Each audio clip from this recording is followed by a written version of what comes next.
Hello, everyone. Can you all hear me okay? Yes. Oh, thank you Yes. so much. All right. Well, this is Rebecca Dallin with City of Oklahoma City Stormwater Quality and the Central Oklahoma Stormwater Alliance, or COSWA. I would like to officially welcome everyone to this special training event. If anyone is interested in receiving a certificate of attendance for this training, please send me an email. Um, I will need your email address to be able to send that certificate to you, so please don't request these in chat. And I'm going to go ahead and put my email address in chat for you right now, just to make sure everybody has access to that. Do please keep yourselves muted during this presentation. If you have any questions, just type those into chat and we will have time at the end for questions. Today, we're going to be hearing from Greg from the Oklahoma Conservation Commission. He will be sharing information on the presentation titled The Oklahoma Conservation Commission Voluntary Programs to Protect Natural Resources.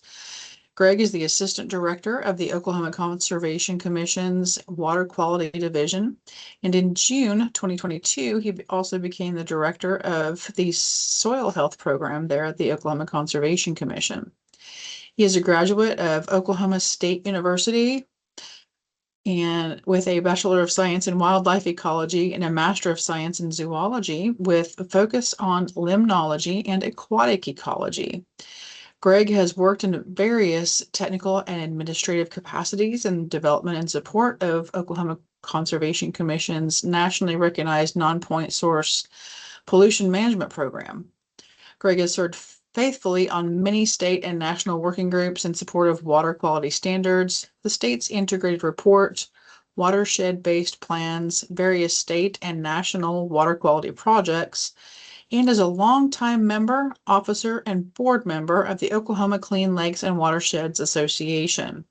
Before coming to the commission, Greg served for 7 years as a fish and wildlife biologist for a private ranch in East Texas. Greg currently resides in Guthrie with his wife and two sons on their 19-acre farmstead where they raise chickens, bees, vegetables, and Labradors. Very interesting. Well, uh, go ahead and start sharing your slides if you would, Greg, and take it away. All right, Dylan, can you hear me okay? Yes. Fantastic. Let me figure out how to share here. Let me go to back to Teams.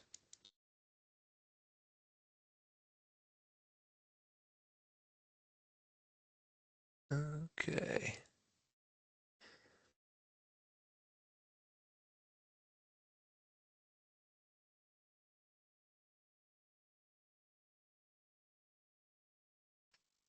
Everyone should be seeing my presentation, hopefully. Yes. Yes, we can see it just fine. Thank you. All right, fantastic. Well, thank you so much for that introduction. I am sorry, I apologize for that bio. I pulled something up and sent it to you. I told you to use what you will, which usually means harvest about one or two sentences and then move on. So I'm sorry for the length of that. I really appreciate the opportunity to be here and present a little bit about our agency and our programs. I am pinch hitting for Shannon Phillips, my division director. She and I have been longtime colleagues, and we're kind of at the place now where we're looking at all the youth coming into our agency and realizing that we're the ones that are being looked more up to than looked sideways or down now anymore, which is hard to believe. About 26 years of a career I've had already with this agency, and I just can't hardly believe that.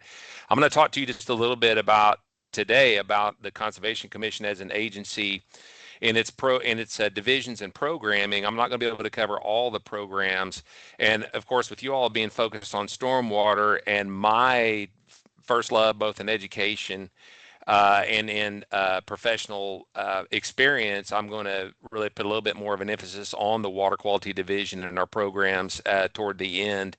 So, as you might expect, and hopefully you'll be able to maybe walk away with a little bit more perspective and understanding of how some of the water quality programs work, at least from the commission's perspective, and then even from the state. So I'm going to go ahead and move in to my first slide, and that is a question. Does anyone know April 14th, 1935? What is significant about that date? And the date is known as Black Sunday, and that was a particular momentous dust storm that took place that became really a pivotal event in terms of the United States from a conservation birth and programming perspective, because it ended up being the inflection point for Hugh Hammond Bennett, who's considered by many to be the father of conservation, in particular the Soil Conservation Service, and the birth of conservation as a movement and a programming base and funding base to get implementation on the ground to abate the issues that were causing the horrible soil erosion, both through water and wind. And so I think many of you are probably familiar with some of this. I would really refer you to Ken Burns' Dust Bowl documentary if you've not had an opportunity to see that.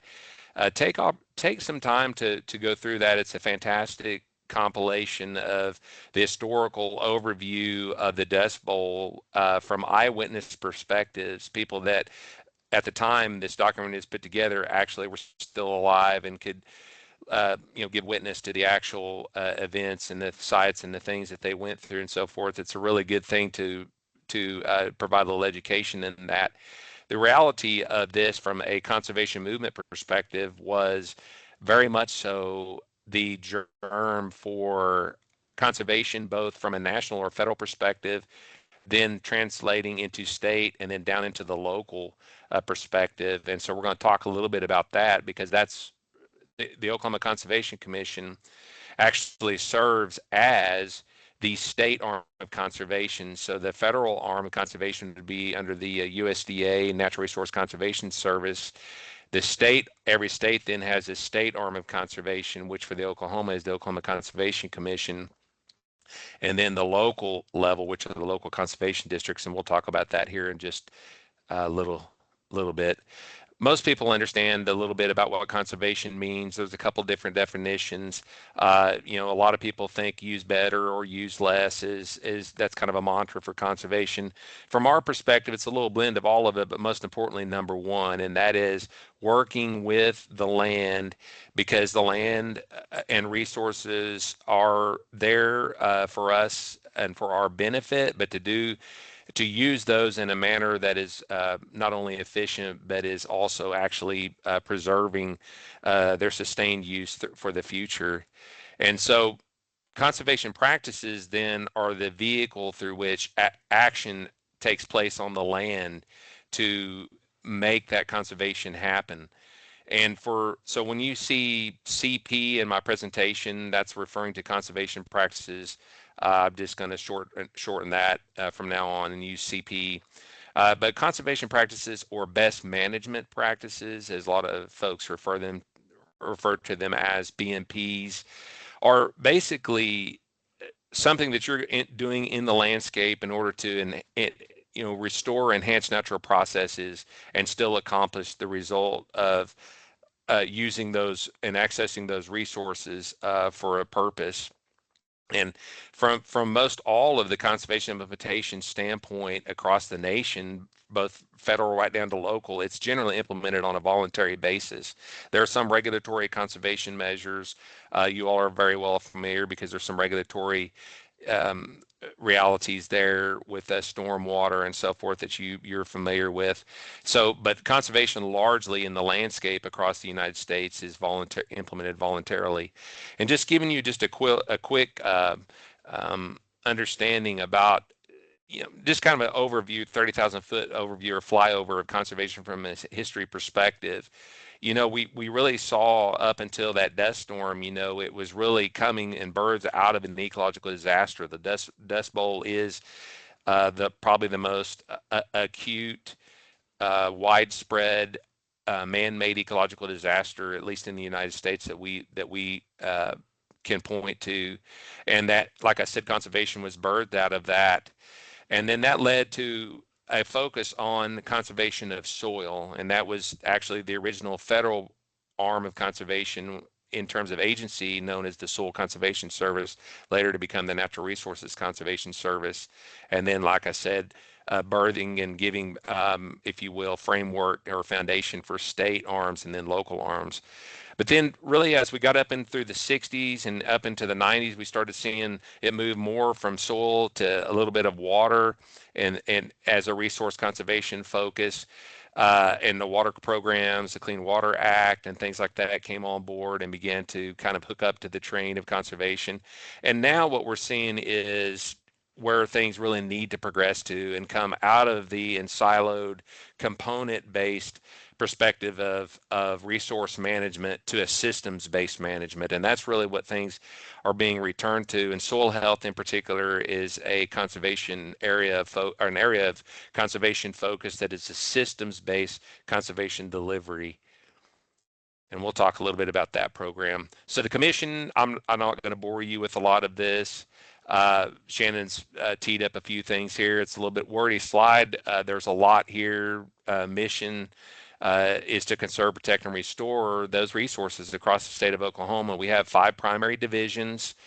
Each of those divisions have multiple programs. Some of the highlights, would be our water quality, our extensive water quality, and then soon to be soil health monitoring network across the state of Oklahoma to assess stream health.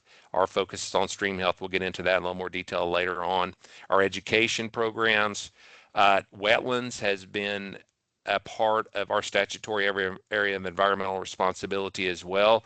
And we have some very exciting things taking place and very almost kind of scary things taking place in terms of its growth as a program that could actually really eclipse our water quality division very soon in terms of just funding and even personnel, depending upon where things go. So there's some exciting things to report there. And then, of course, the delivery programs that deliver practices or CPs to the landscape, working with landowners in a voluntary incentive-based manner to actually get conservation on the ground. We see programs like the invasive woody species control that is a particular resource focus for that delivery. And then one thing that we do and have had for quite some time, or for a long time actually, are the watershed structures across the state. There are 2,107 of those, so that's a really large area of funding and programming. The Unpaved Roads Project, and then several others. One thing I would point you to here is this area here, and I've got a clickable link in here. I know it's not useful to you right now, but you can go to Google and type it in. If you're not familiar with the Oklahoma Statutes 27A section, that is the section of environmental and natural resources programming.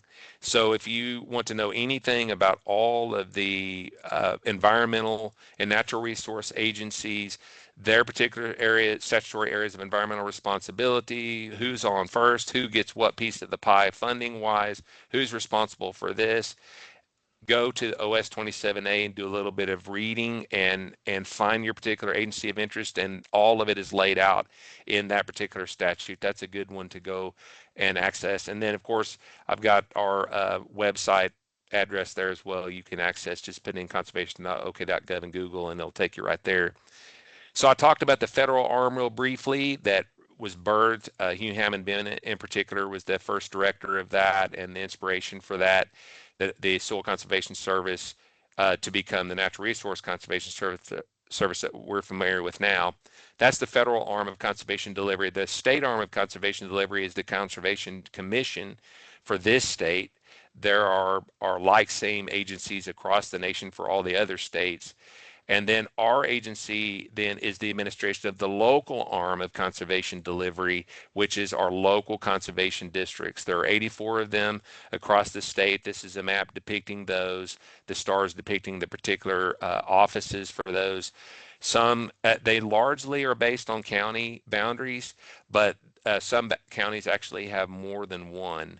Obviously 77 counties, 84 conservation districts. Those were formed by independent boards organized of farmers, landowners in the day that put together a formal effort to organize a boundary for their particular area of focus for management and conservation. And they were formed from the 30s up into the 40s and 50s. Excuse me. So the state COSWA program is going to be the first big program I'm going to talk about. This is delivered from our from our conservation programs division. This is a long-term program that has been actually putting money, legislative appropriations to our agency on the ground through our local conservation districts. This program has been around since the late 90s. You can see some statistics there and so forth in terms of dollars that have been delivered, number of practices, and things like that. The bottom line here and the takeaway is that each local conservation district drives the local resource and practice suite of practice focus. And so it depending upon what county and conservation district boundary that a person lives in, they would, and they have, if they have land and they have an interest in conservation in uh, locally led state conservation program, you contact that conservation district and then engage them for the potential program that's available or pertinent at that point in time. The current program started March of this year and extends through September 2027. They have an application period, and then you have a certain amount of time if you get accepted into that to actually get the conservation put on the ground. The conservation practices that end up being implemented are really routine ones, everything from brush management, which is the really big one, a lot of times in a lot of the conservation districts, ponds and alternative waters for livestock, you know, pasture planting, watering facilities and wells, herbaceous weed control. Those are kind of your top conservation practices that we work with landowners to implement locally. And most of those conservation contracts, if you will, for this project are actually designed to implement one, maybe two practices at most within a year of engagement. And if you have questions about that, it's really simple. Look up your local conservation district. It's usually the county that you live in. We're here in Oklahoma County, and it is based on the county boundary, the Oklahoma County Conservation District. Call that office and then ask them about this particular program and discern eligibility and possibilities for application there. The unpaved roads program is something that started about several years ago now at this point in time.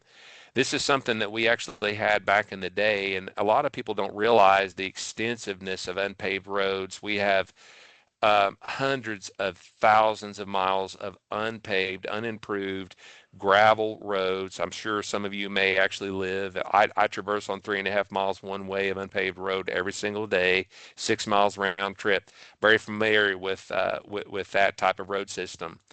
The realities of those roads are very much dependent.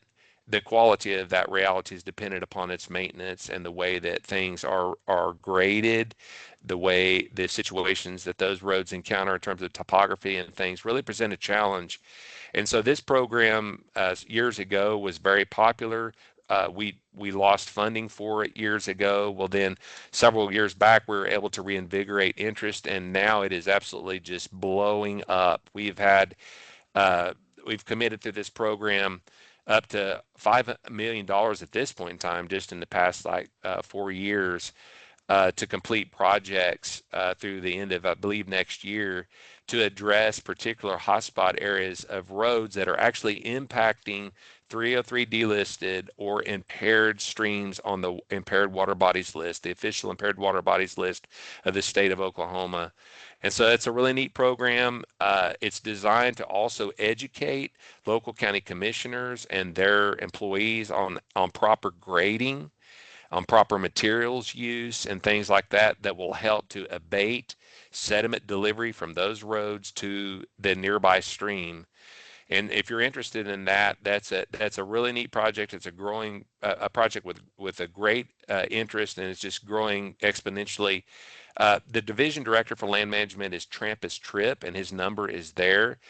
If you have concerns about particular roads, of course, you go to your county commissioner, but then talk to your county commissioner about the OCC's unpaved roads program and ask them, have you engaged their services, their potential monies for projects to work on, or their education program for your motor grader operators and things like that. It's a really good program, and it's just taking off, and I believe it's going to really pay dividends in terms of reduction of sediment delivery, particularly in some of the rural areas where the roads are just a terrible conduit of sediment right into streams. This just happens to be some before and after pictures of a particular area where Trampus's crew went in and actually completely rerouted a road. This lower right here would be their routing, where they took the road from this situation where it was about to be eaten into, or it was being eaten into, and then rerouted it this way. They were able to accomplish that through the unpaved roads project, and then they're going to basically come in and address this to stop this erosion or to abate it as much as possible. The invasive woody species program is something that has grown out of the interest in particular, eastern red cedar encroachment in landscapes across the state of Oklahoma, particularly the western half of this state.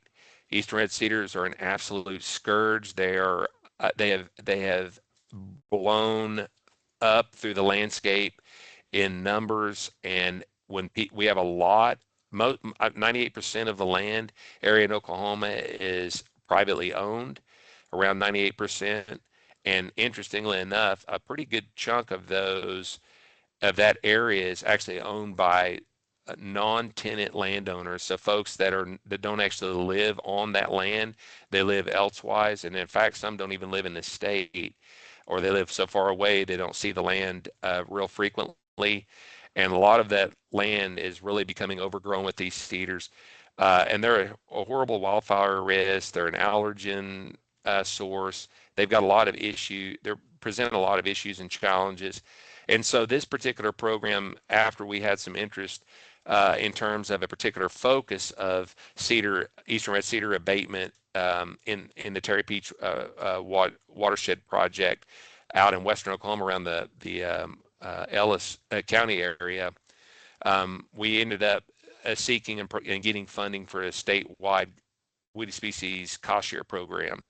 And so this program is actually a by application process for producers that have invasive woody species issues. They apply for it. They can get up to, I believe it's $40,000 for assistance in abating that woody species encroachment. This first round this year was about 475 applications. They funded about a little less than half of those, and they're looking to remove about 18,000 acres of invasive woody species, which is pretty significant. And a lot of the area is actually being targeted around public infrastructure and things that are going to help ensure and abate wildfire risk. And insure it against that somewhat, to where you go in and create buffers around those areas to remove that what otherwise would be a contiguous fuel to deliver that fire right into the infrastructure. Again, Trampus is the division director for that particular program, and there's his number again to contact him about that program. Another one is the upstream flood control structure program. Oklahoma is very unique. We are the state with the single most of these resources across our landscape. A lot of it really in the Ouachita River, centered in the Ouachita River, Upper Ouachita, Upper Red areas. There are 2,107 of these floodwater retarding structures across this area, and I've got a map here that depicts what is now infrastructure that is 60 plus years, 80, 70 years old, 50 plus years old, some of which older than that, even the first ones. And the reality of that is that those have exceeded their lifespan for operation, and so they're considered high hazard if there's any public infrastructure downstream of those. And the priority then for their maintenance and operation is then brought to a higher level of concern. So that's what that map is actually depicting. But that gives you the dots on the map to kind of show you where all those dams are at, and there are a lot of them. At the end of the day, it's a $2 billion infrastructure in today's dollars. It didn't cost nearly that much to build those originally, but it's an amazing cost now to actually restore and to maintain those. But the reality of that infrastructure is it's nearly $100 million in flood damages that are prevented or abated, about 20 million tons of sediment that is trapped in those and prevented from moving downstream. A lot of acres of lacustrine wetland habitat have also been created. The Canadian geese have particularly benefited from that infrastructure through the years, and they're a tremendous rebound from 35, 40 years ago in terms of a resource focus. They're a tremendous resource of habitat for them. But the thing is, a lot of these are also public water supplies. They're multi-use reservoirs, so they serve a lot of public good. So it's a tremendous resource, but it's also a tremendous burden of resource for maintenance and operation. But that's our upstream flood control program. And Tammy Sawatsky is the division director of a conservation program. She's the one that would be the primary contact if you have any questions about those. Our local conservation districts are the ones that actually hold the operation and maintenance easement on each of those dams. So if you know of one of those, and most all of them have a monument, a USDA monument on them, you'll see a big concrete emplacement with a brass monument indicating its engineer or its implementation date and so forth. You'll know that's what you're dealing with. And if there's an issue or concern, please reach out to us or your local conservation district to contact get resources to assist with concerns there. One of the other programs that we've had for a long time, and it's had to shift its focus because of some legal issues several years ago now, the McGirt decision that some of you may have heard about, but the Restoration of Abandoned Minelands program, and this was historically funded out of a tax on coal, and that was to actually go into abandoned coal mine areas and restore them and abate the issues that they presented in terms of subsidence or shaft openings, dangerous high wall areas in terms of how they originally mined those areas. And you can see some of the statistics here with respect to what's been remediated. It was a multiple decade program that really resulted in a lot of restoration in what otherwise was an abandoned resource harvest area. And so there's a lot of benefit that's come out of that program through the years. Currently, they had to pivot again because of the McGirt decision that actually took the funding federally away from that program. And now they're focused on hard rock mines, abandoned hard rock mines, and abating those issues for public health and safety, as well as water quality too. So anyway, that's a historic program that we've had, and it continues on with the hard rock mine restorations. One thing that a lot of people may not be aware of is the Conservation Commission and the state of Oklahoma actually have an Office of Geographic Information. It's housed actually underneath our agency. This is a particularly important resource because if you desire to connect to any geospatial data, you can pretty much find most all of what I would call the large cross-section data sets of interest through OGI's OK Maps site. And if you've never been to the OK Map site, we've got a screenshot here on the top right, shows you just one particular rendering of some maps that are available. And in this case, I believe it's depicting what now is an amazing resource that for the money we were able to come into over the past couple years, and that was updated orthophotography. That now we have literally 6-inch pixel 4-band leaf off orthophotography for most of the area, most of the compact area, most of the area in Oklahoma. There's still about 2/5 of the area or so, or a little bit more that we need that will be coming eventually. But this is a really neat resource because it was flown last year, so it's very, very recent, and it's leaf off orthophotography. But anyway, OK Maps is an incredible resource. I really would encourage you to um, go to that OK Map site and just play around. It's super intuitive, easy to work with. There's actually a parcel data layer there. It's a static parcel layer. It's not raster based, so you can go in and actually click on and acquire information, but you can't download geolocated raster based information in the parcel data. But anyway, you can get images of it, make images of it. And so you can see who is the owner, and click into the historical tax information, that kind of stuff. That's a really neat resource. So now let's move into kind of my area of expertise and a little bit more of a focus I think that would be of interest to this group, and that's talking about our water quality division. And our water quality division has been built on a management plan that focuses on four particular areas: as monitoring and assessment, planning, education, and implementation. And for years, our division has been funded, and this effort has been funded by the EPA Clean Water Section 319 grant that we receive wholly from as a pass-through grant from the Office of Secretary of Energy and Environment year to year. And we get about $2.4 million. It's been pretty much flatlined, and we've actually lost a little bit over the past several years. We've had higher than that in years past, but funding cuts and different things have resulted in kind of a static funding recently. But that has been the lion's share of our funding for years.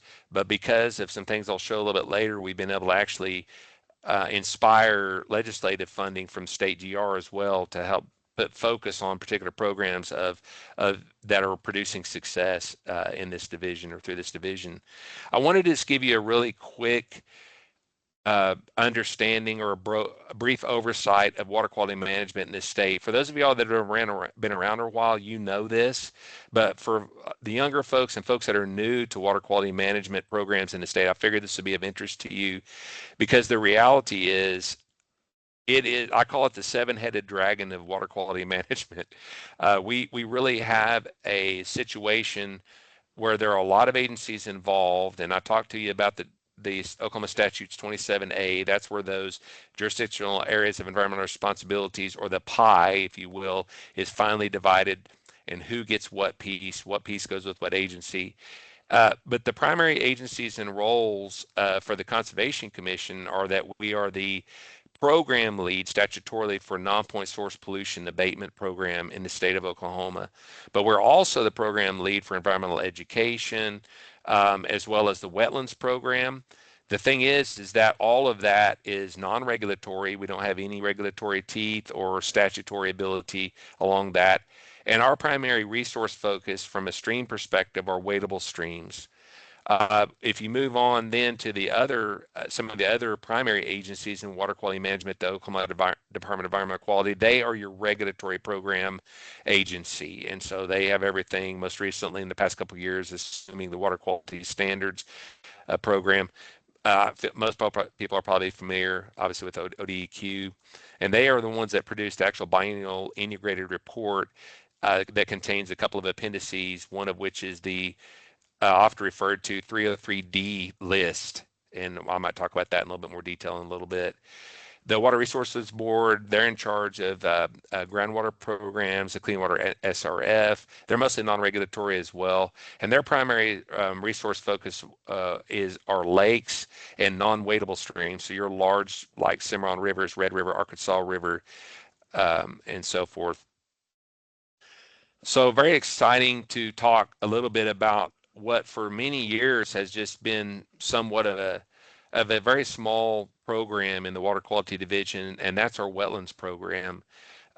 This OS 27A actually defines Conservation Commission's wetlands programming to produce a wetlands management strategy, or we call it a wetlands program plan, WPP. We just actually had a meeting last week to actually go over a recent update, a 5-year update to the WPP.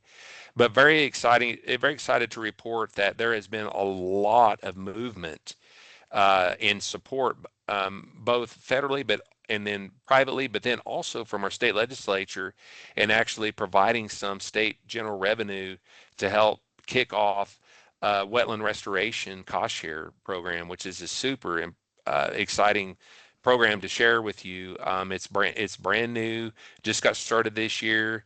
The team went through an application process. They're going through a validation, boots on the ground, inspection of these areas right now, and they've already made those selections for several of the projects. They're going to fund statewide up to about 6 of them to actually put this money on the ground to actually restore and enhance wetland resources. And this is not a let's help, you know, so and so get their duck hunting habitat put together for their duck hunting spot for next year.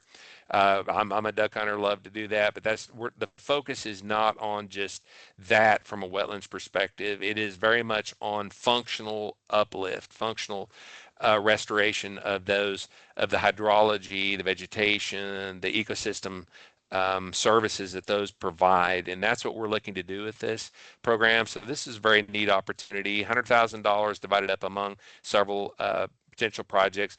And we hope with some of the success that we can actually build on that and see an increase in that funding long term. One thing that we've done at the Conservation Commission through our division, Water Quality Division, is actually engage private landowners in conservation easements. They are term limited easements. Some are 10 to 15 years, some are 30 plus years. These actually go into deeds and are can be a part of deed restriction, so that it actually kind of indemnifies what's being done or the purpose or goal of that easement. And our easement programs to date have largely been focused on um, improving and maintaining riparian areas. So that area right next to the uh, river creek corridors, that's so important in terms of its filter capacity, its ability to hold those stream banks and allow that stream to reconnect to its floodplain and deliver the materials and things like it naturally normally does without eroding those banks. So this has been a long-term, very successful program. We've partnered with the GRDA for years now, and what used to be Scenic Rivers, Ed Fight, many of you all know, to put a lot of acres into semi-permanent easement to protect that riparian area. Right now, we're at about 70 plus miles of stream bank that's been protected through this program in the Illinois River, and that's been a predominant focus, although we have some in a couple other watersheds as well. Septic tank replacement. This is something we've had off and on through different, whether it's our priority watershed projects or it's this actual separate lane of programming in and of itself. We partner with GRDA and some conservation districts in the area to actually get $300,000 on the ground to replace failing septic systems in critical areas. And so we work with conservation districts, work through a prioritization process in order to deliver this program. And this has been something that's been pretty successful and is pretty highly sought after. So let me talk a little bit about the list. Many people have heard about the list. I talked about the list earlier. The list is something that is actually referring to a particular Appendix B or Appendix C of the state's water quality integrated report. This happens to be the most current version, EPA accepted version of the state's integrated report. Again, Department of Environmental Quality are the statutory lead to put this together, although our agency and the Water Board and then some other entities that submit data and assessments are what primarily feed this report in terms of the data and the assessments of beneficial use. And what this list really means and what it comprises is an assay of that data to determine whether or not the particular water body of interest is meeting the assigned beneficial use.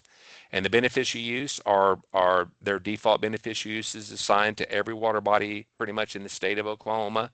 And they comprise things like fish and wildlife propagation, primary body contact in other words, is it swimmable?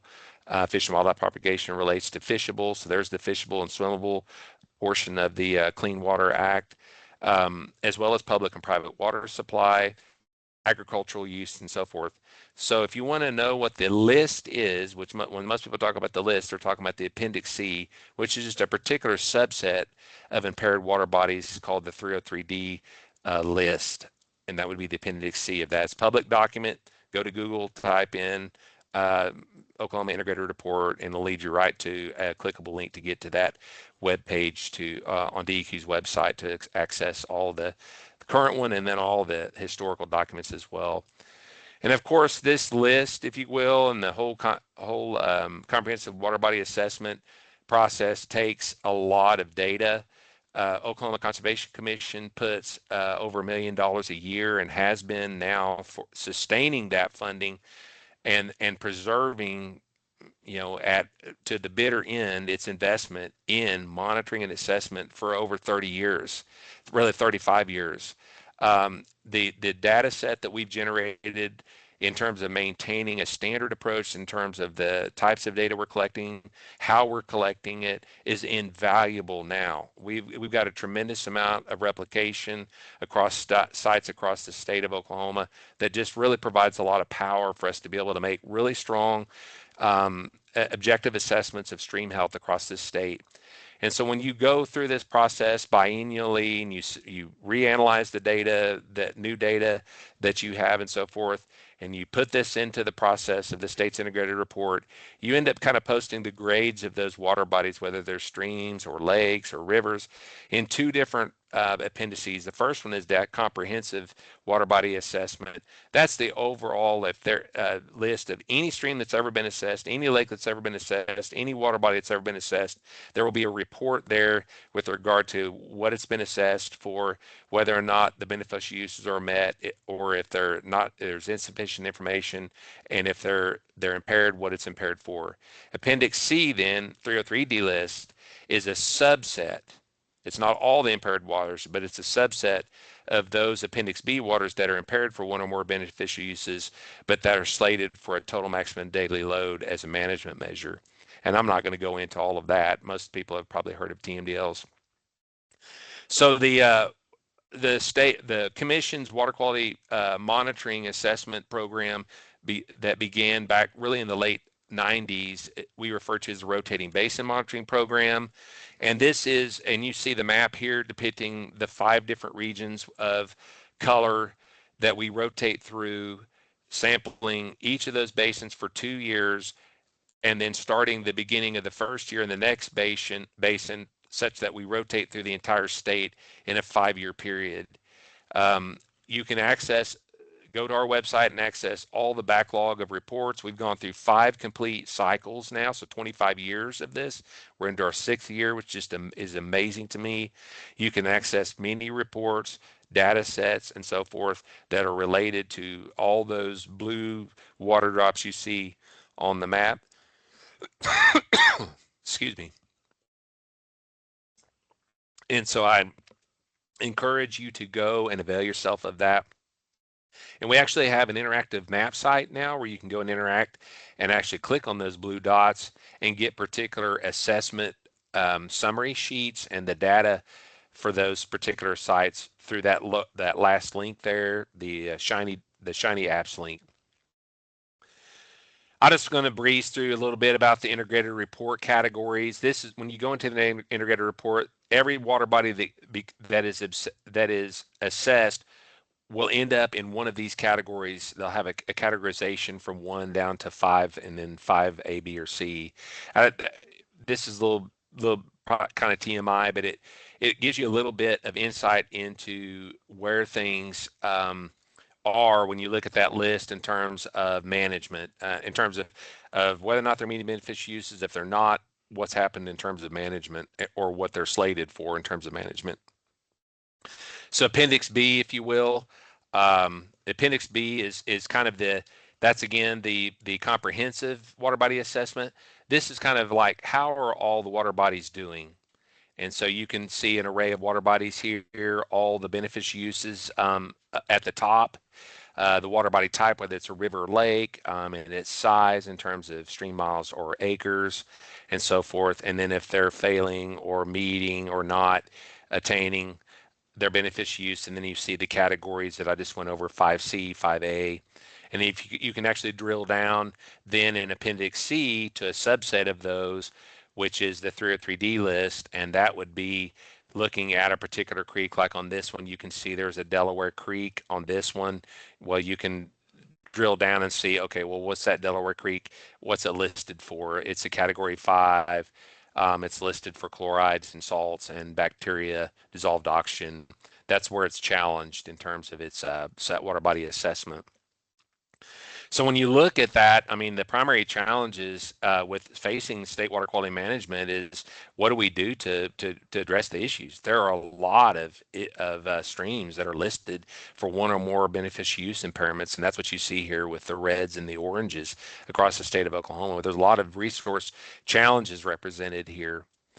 And this is just a graphic or two that I borrowed out of that report to just show you kind of where the category composition lies.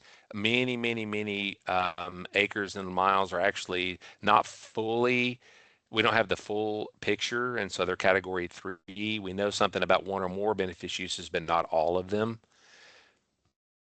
And then the impairment summary in terms of pollutants in miles is predominated by a bacteria, so Enterococcus and E. coli.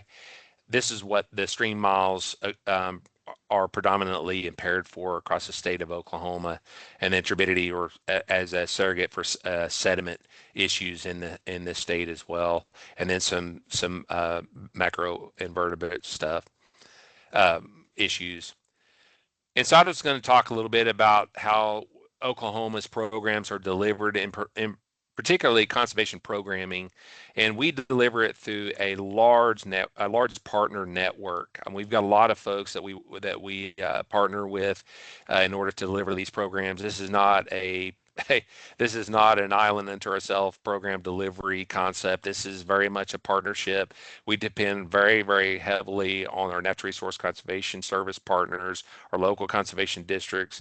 We depend and most importantly, on our landowners and their voluntary implementation and work with us on those. But we also are partnered with universities and then other agencies and entities, tribes, and so forth to help get these programs on the ground. And so when we go through, our 4 steps, planning, implementation, education, and then monitoring and assessment, after you do your monitoring assessment, you're going to go through some planning. You're going to figure out your hot spots, your sources of impairment delivery. In this case, it's phosphorus delivery. So those red subwatersheds are particular areas that we would target. This is a rendering from a model output to determine hotspots for phosphorus delivery. And so that's where we would go in and target our implementation in those areas. And once you do those, you actually work to implement the various programs. I talked about cost share, locally cost share. That's one particular program that we do. But now we've really kind of grown in terms of other programming as well. And I'll talk a little bit about that, in particular water quality division programming, and that's the soil health program. I'll talk about that in just a little bit. But then after you do your implementation, then you've got education. Our primary arm of education for the Conservation Commission in terms of water quality and citizen science education is our Blue Thumb monitoring. I know there's a Blue Thumb monitoring volunteer or two on this call. And so I know you're familiar with that program, but if you've not heard of Blue Thumb, please reach out to myself and or Rebecca Bond, who's the director of this program. They are a tremendous asset to this state and to the volunteer networks across the state. They are a citizen science, volunteer citizen empowering network and a program to empower a network of citizen science across the state. That's really what it's about. And they provide trainings, they provide equipment to actually conduct monitoring of a local stream. And so you can see some statistics and then access to their information. They do a lot of work. I can't come close to summarizing all the people that they interact with, the number of trainings, the support for those volunteers teams, and then just the many different educational events that they put on throughout the state in concert with public education, as well as our local conservation districts, private and civic organizations, and so forth. Now I want to talk a little bit about the soil health team. I took this program on about 3 years ago, a little over 3 years ago at this point in time. This happens to be the team. It started out with two back in the day, and we've grown it about 4 FTEs now at this point in time because of the demand. And those people are focused in conservation districts across the state. And I'm very excited about what we started back in 2024 because of a result of some funding that came in after the legislative inaction of or activation of legislation called the Healthy Soils Act that actually formally recognized in statute the importance of restoring land function from its soil perspective, returning and understanding soil is a living ecosystem and not an inert material that we grow things in. It's actually a living ecosystem, and so treating it from a management perspective to restore the function and therefore the health of it is super important in terms of getting our ecosystem function back. And so, our program, we started this, we developed this from the ground up. It involves technical assistance, planning, and then practice certification with our landowners that we engage. We engage them on a 3-year engagement in an actual abbreviated conservation planning process for up to $40,000 in terms of reimbursement potential for them to implement practices. We developed an actual conservation planning tool as a part of this. It's a tool that we really like. It's super simple. It's super logical and easy to follow and roll through, and not 50 pages that like a lot of the other kind of approaches can be, and so forth. And so where we're at this point in time is we've gone through program year 24. We selected 45 original, 15 alternates, and we've received the funding to actually implement the alternates. And so now we're up over 60 from the original 2024 program year. And we've already certified, believe we've already spent about 600, probably about 550,000 implementing practices that actually are not just accomplishing a one and done concept of conservation. It is going in and working with them to plan a system of conservation delivery to address and try to restore a system and functional uplift of those landscapes and accomplish agricultural farming and enterprise goals that they have.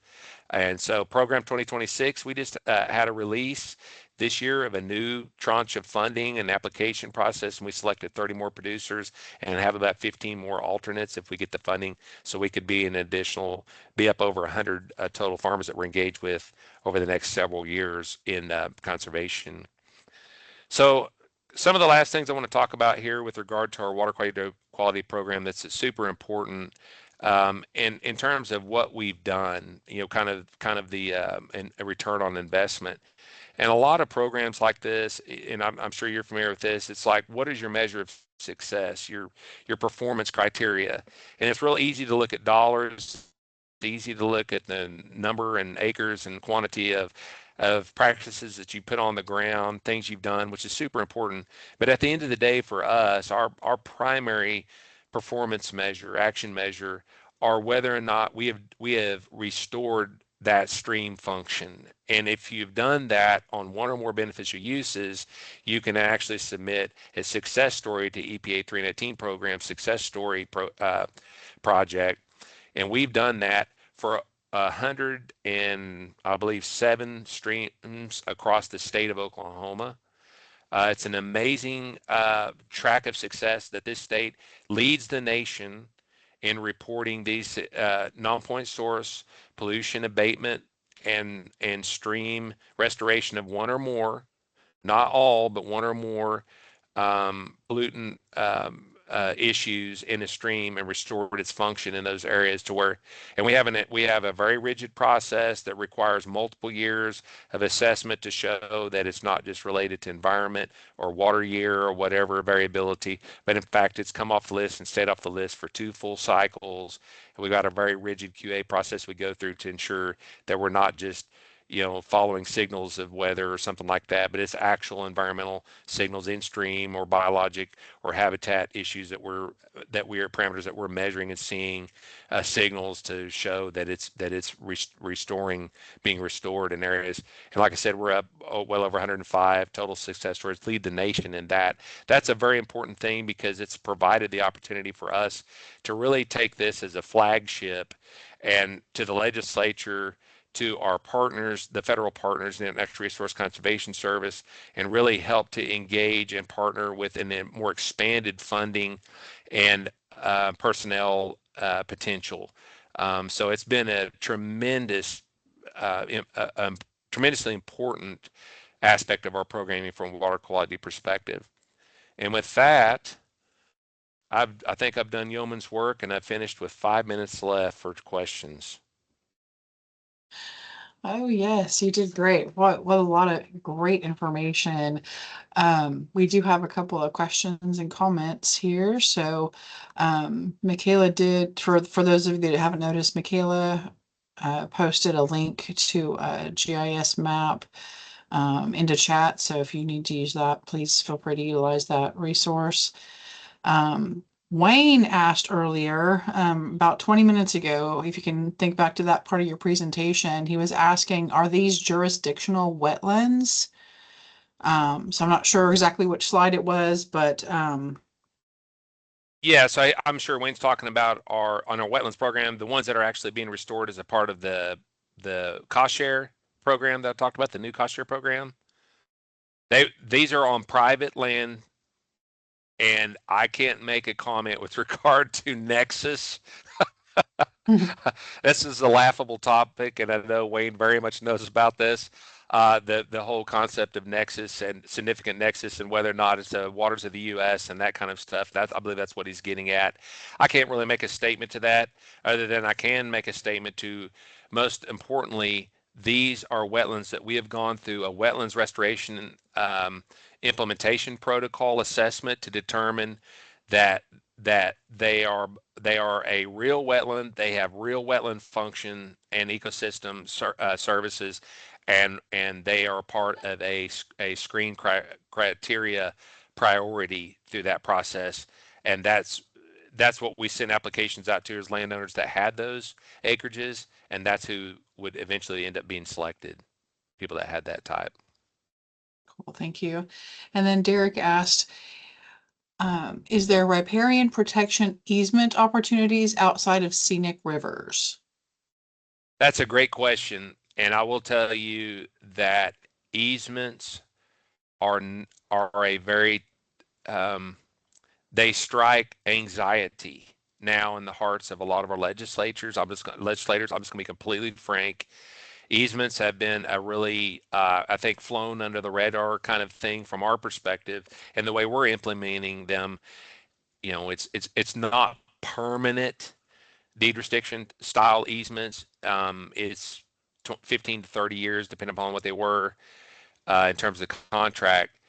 The answer is no. I'm sorry, we don't have an easement program.